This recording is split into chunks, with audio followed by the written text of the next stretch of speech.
আজ যে আমরা গৌরের আলোচনায় ছিলাম, হরে কৃষ্ণ, গৌরটা কিভাবে আসছেন কলির জীবকে উদ্ধার করার জন্য আর শ্রীমতী রাধারানীর প্রেমরস আস্বাদন করার জন্য আমার এই গৌর এসেছিলেন এই জগতে। অন্তরঙ্গ ভাবে শ্রীমতী রাধারানীর প্রেমরস আস্বাদন আর বহিরঙ্গ ভাবে জীব উদ্ধারণ। আমরা শাস্ত্রে জানি, হরে কৃষ্ণ, শাস্ত্রে বলা হয়েছে রাধা কৃষ্ণ একই আত্মা, দুই দেহ ধরি আর আনন্যে বিলাস রস আস্বাদন করি। রাধা কৃষ্ণ একই আত্মা না বাবা? আমার অনাদিরাদি গোবিন্দের অঙ্গ থেকে শ্রীমতী রাধারানীকে সৃষ্টি করেছেন। তাহলে আত্মা একটি আর দেহ দুটি। একটু ঝামেলা হলো না মা? দুটি তুলসী পাতা, দুটি বাতাসা, দুটি তালা, দুটি গ্লাস। এবার কি করেছেন আমার গৌর হরি? এই যে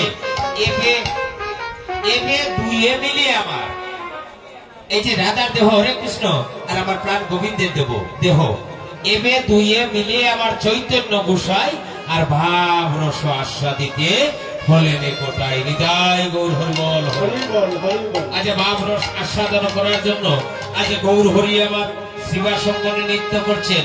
এখন আমরা হরে কৃষ্ণ, আমরা একটু লীলার মধ্যে যখন প্রবেশ করবো জানে তাই একটু আনন্দ প্রত্যেকের মধ্যেই থাকতে হবে। আজ নাচে রে গৌর সংকীর্তন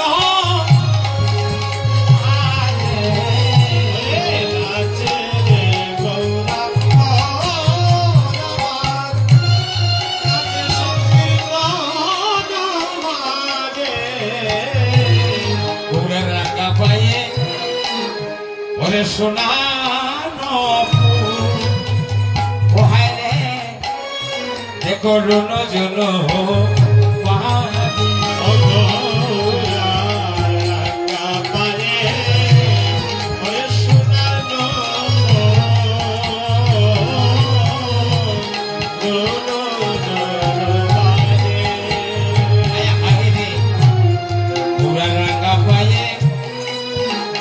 সোনা দেখো রুন জন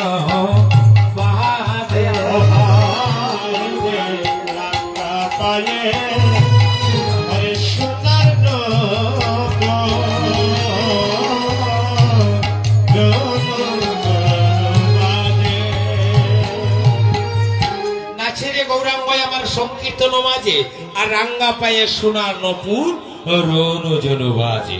হরে কৃষ্ণ। তারপরে যখন আমার প্রাণ গোবিন্দ ছিলেন উনার পায়ে নপুর ছিল, আর কলির যুগে আমার গৌর হরি আসলেন পায়ে নপুর। হরে কৃষ্ণ। তবে দাপরের নপুর ওরা ছিল কে, আর কলির যে নপুর ওরা ছিল কে? হরে কৃষ্ণ। বলবো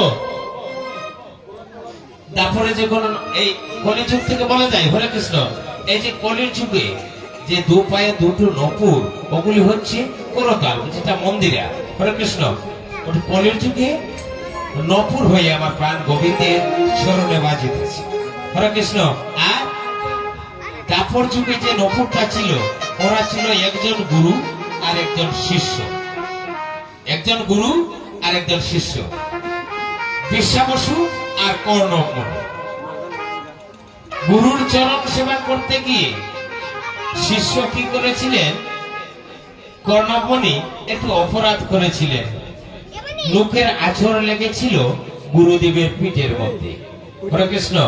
তখন অভিশাপ দিয়েছিলেন, আরে কর্ণ, তুই মুখের আচর আমার পিঠের মধ্যে লাগালে আমি তোকে অভিশাপ করছি, ব্যাং কুলে যেন তোর জন্ম হয়। হৃদয় গৌর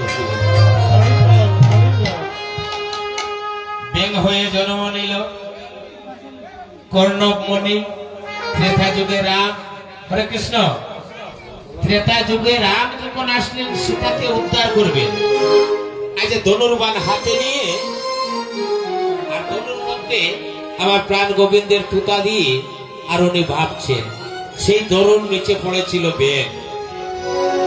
ধনুর নিচে ব্যাং পড়ে ওটা ব্যাংটা অঙ্গটা পেটে রক্ত বের হচ্ছে। রক্ত যখন যাচ্ছে আর আমার শ্রী রামের সুখ থেকে যখন নয়ন বাণী বরিশন হচ্ছে, সেই রক্তে আর আমার প্রাণ গোবিন্দের নয়ন বাণী একত্র হয়ে একটি নালা হয়েছে। তখন কি করেছিলেন? লক্ষণ বলেছিলেন, দাদা তোমার নয়ন থেকে রক্ত ঝরছে, যে না কই না তো, আমার নয়ন থেকে জল ঝরছে, যে না ওটা রক্ত ঝরছে। তখন রাম তাকিয়ে দেখলেন দেনুর নিচে ব্যাঙ, ওটার মৃত্যু হতে যাচ্ছে। তখন বললেন, হারে ব্যাঙ, তোর মৃত্যু হতে যাচ্ছে, তুই একটু চিৎকার দিলে না কেন, আমাকে ডাকলে না কেন? তখন ব্যাঙ বলেছিল, হে গোবিন্দ, মানুষ যখন বিপদে পড়ে প্রভু গো, তখন তোমাকে ডাকি, আর তুমি যখন আমাকে মারছো, আমি আর কাকে ডাকবো? হরে কৃষ্ণ, তুমি যখন আমাকে মারছো, আমি আর ডাকবো কাকে? আমার তো আর ডাকার জায়গা নাই। আরে ব্যাঙ, তোর মনে বাসনা কি বল, আমি তোর মনে বাসনা পূর্ণ করবো। প্রভু গো, আমার কোনো বাসনা নেই, তবে আমার একটি কথা, কি যে আমার গুরুদেবের অভিশাপে আমি ব্যাঙ কুলে জন্ম নিয়েছি। ও প্রভু, আমার গুরুদেবের যেন তোমার চরণে ঠাঁই হয়। নিতাই গৌর হরি। কেমন শিষ্য, বুঝতে পারছেন? গুরুদেবের জন্য প্রার্থনা করছে, ব্যাঙ কুলে জন্ম নিয়ে। সেদিন আমার ভগবান শ্রীরাম আশীর্বাদ করেছিলেন যে হারে ব্যাঙ, আমি আশীর্বাদ করি আগামী দাপর যুগে আমি যাব ভগবান শ্রীকৃষ্ণ হয়ে, আর তুই থাকবি আমার পায়ের নপুর, তবে তোর গুরুদেব থাকবে আমার বাম পায়ে, আর তুই থাকবি আমার ডান পায়ে। হরে কৃষ্ণ। এটা হচ্ছে নপুরের ব্যাখ্যা। আজ কি করছেন? আজ সংকীর্তন মধ্যে আমার গৌর সুন্দর নৃত্য করিতেছেন গৌরকে উদ্ধার করার জন্য। উনি তো বলেছেন যে ছাড়ি ভাব আর ভক্তি দিয়ে আমি না খাইব ভবন। হরে কৃষ্ণ। কলিজীবকে কিভাবে নাম দিয়ে আমার গৌর সুন্দর উদ্ধার করলেন। তাই তো পদকর্তা গাইলেন, দেখো সংকীর্তন মাঝে গৌরাঙ্গ নাচে, সংকীর্তন মাঝে গৌরাঙ্গ নাচে, সংকীর্তন মাঝে গৌরাঙ্গ নাচে, সংকীর্তন মাঝে গৌরাঙ্গ নাচে, সংকীর্ণ চাতুর করিতে, সংকীর্তন মাঝে গৌরাঙ্গ নাচে, সংকীর্ণ চাতুর করিতে, সংকীর্তন মাঝে গৌরাঙ্গ নাচে, সংকীর্ণ চাতুর করিতে, আজ সংকীর্তন মাঝে আমার গৌরাঙ্গ নাচে, আধি সংকীর্তন মাঝে গৌরাঙ্গ নাচে। বলি সংকীর্ণতা কি? দাপর যুগে বলেছিলেন, হরে কৃষ্ণ, আমার ভগবান শ্রীকৃষ্ণ বলেছিলেন, যথা যথা হে ধর্মস্য দ্বারে ভবতি ভারত ঐক্যত্তনম ধর্মস্য তদাত্মানং সৃজাম্যহম পরিত্রাণায় সাধনাং বিনাশায়শ্চ দুষ্কৃতম ধর্ম সংস্থাপনার্থায় সম্ভবামি যুগে যুগে। আমি দুষ্টের দমন করার জন্য, সাধুদেরকে রক্ষা করার জন্য প্রতিটা যুগে যুগে এসেছি। আর কলির যুগে শুধু দুষ্ট নয়, আমি সবাইকে উদ্ধার করবো। নিতাই গৌর হরি বল, হরি বল। আজ সংকীর্তনের মধ্যে আমার গৌর সুন্দর নৃত্য করছে, আর পাশে ছিল গৌরীদাস। সেই গৌরীদাস কি করেছে? গৌরীদাস একটি মালা গেঁথেছে। এই গৌরীদাসটা ছিল কি? ত্রেতা যুগের তরণী সেন, বিভীষণের পুত্র। ভগবান শ্রীরাম যখন যুদ্ধ করে বিভীষণের দেহ থেকে মাথাটা আলাদা করে দিয়েছিলেন, সেদিন কাঁঠা মাথায় রাম নাম জপ করেছিল। সেদিন ভগবান শ্রীরাম বলেছিলেন, হারে বিভীষণ, ওটা কে?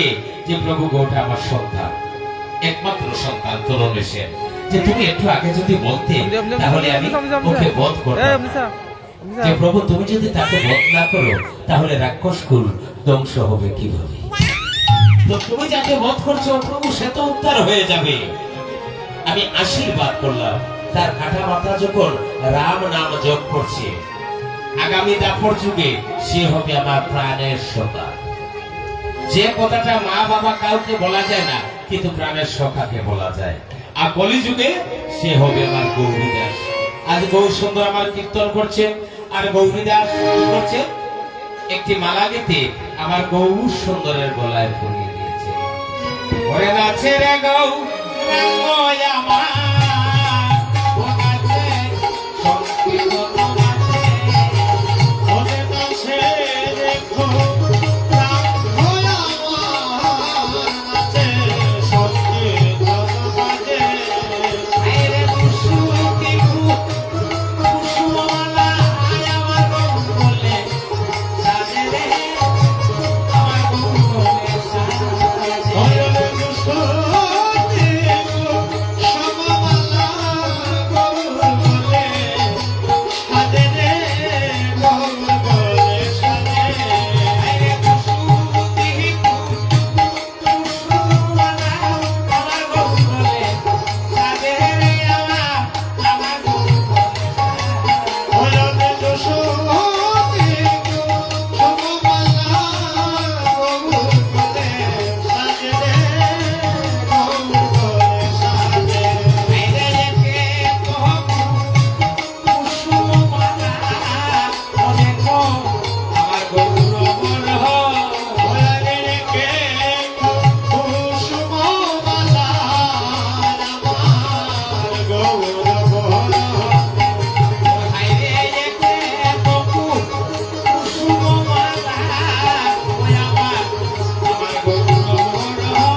নাচে রে গৌরাঙ্গ আমার সংকীর্তন মাঝে আর দুশতি কুসুম মালা আমার গৌর কোলে সাজে।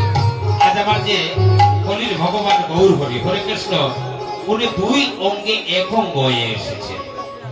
একটি হচ্ছে নন্দসুর আর আরেকটি ভানুসুর। হরে কৃষ্ণ দুটি সুর একত্রিত হয়ে আসছে।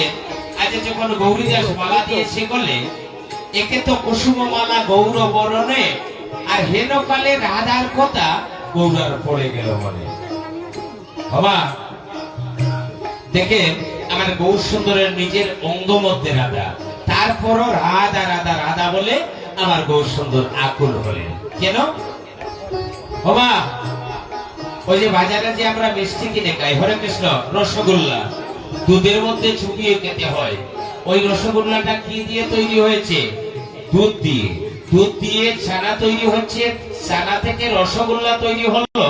তারপর ওই রসগোল্লাটাকে আবার দুধের মধ্যে চুবিয়ে খেতে হয়, নতুবা রসমালাই আস্বাদন মিলে না। আজ গৌর কি করলেন? আমার প্রাণ গোবিন্দ নিজের অঙ্গ থেকে রাধা রানীর সৃষ্টি করলেন। হরে কৃষ্ণ আবার রাধা থেকে নিজে আবার গৌর হলেন। দুই অঙ্গে এক অঙ্গ হলেন।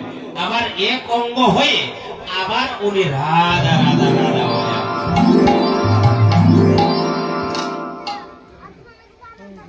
আজ কি করছে? আজ আমার গৌরীদাস যখন মালা দিয়েছে, আজ আমার গৌর হরি রাধা রাধা রাধা বলে পাগল হয়ে গিয়েছেন। পাশে ছিল গৌরীদাস, আজ রাধা রাধা রাধা বলে ও গৌরা বলে তো সে তো ও হায় রে রাধা রাধা রাধা বলে ও গৌরা বলে বলে তো হায় রে গৌরীদাস বলে বলে করে করে নকন্দ বলে গৌরীদাস বলে বলে করে নকন্দ বলে করে নকন্দ বলে গৌরীদাস আমায় নিয়ে চলো রে গৌরীদাস আমায় নিয়ে চলো রে বলে গৌরীদাস আমায় নিয়ে চলো রে গৌরীদাস আমায় নিয়ে চলো রে আমার রাধা রানী যেথায় আছে রে গৌরীদাস আমায় নিয়ে চলো রে আমার রাধা রানী যেথায় আছে গৌরীদাস আমায় নিয়ে চলো রে গো গৌরীদাস বলে প্রভু আয় গো কেন উসাট আয় রে গৌরীদাস বলে প্রভু গো ও প্রভু গো কেন উসাট আয় গো তবু অঙ্গে রাধায় আছে তুমি করো করো দর্শন গো করো দর্শন বলো রে তবু অঙ্গে আছে রাধা করো দর্শন গো করো দর্শন আয় গো তবু অঙ্গে আছে রাধা করো দর্শন গো তুমি করো দর্শন বলো রে তবু অঙ্গে আছে রাধা করো দর্শন গো করো দর্শন। আজ কি করছে? আজ গৌরীদাস আজ নিজে বলছে প্রভু তোমার অঙ্গ মধ্যে তো রাধা আছে, তাহলে তুমি রাধা রাধা বলে আকুল হলে কেন? ওই যে বললাম না মা, দুধ থেকে ছানা হলো, ছানা থেকে রসগোল্লা হলো, আবার ওই রসগোল্লাটাকে খেতে হলে দুধের মধ্যে চুবিয়ে খেতে হয়। আজ দেখেন গৌর সুন্দরে অঙ্গ মধ্যে রাধা আছে, তবুও রাধা রাধা বলে আজ আকুল হচ্ছে। হরে কৃষ্ণ তাহলে আমরা বৃন্দাবন লীলায় যাব আমার গৌর সুন্দরকে নিয়ে। তার আগে একটি পদ না গেলে লীলার অপরাধ হয়ে যায়। হরে কৃষ্ণ হায় ওরে যদি গৌর না হইত ওকে কেমন হইত ওরে কেমনে ধরিতাম যদি গৌর না হইত তবে কি হইত কেমনে ধরিতাম রাধার মহিমা ও প্রেম প্রেমর সসীমা রাধার মহিমা প্রেমর সসীমা দেখো জগতে জানা তোকে ও মায়ের জগতে জানা তোকে ও যদি গৌর না হইত, কেমন হইত, ও যদি গৌর না মিক্স করিং যায় নি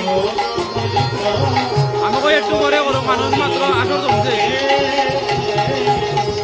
অগ মধুর বৃন্দে ওরে বিপুল মাধুরী প্রবেশ চাতুরী মধুর বৃন্দ মাধুরী তবে সচাতুরী অগ বড় যে যুবতী ওদের ভাবের অবপতি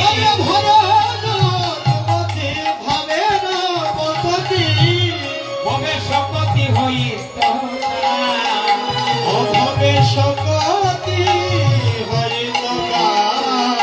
যদি গৌর না হইত,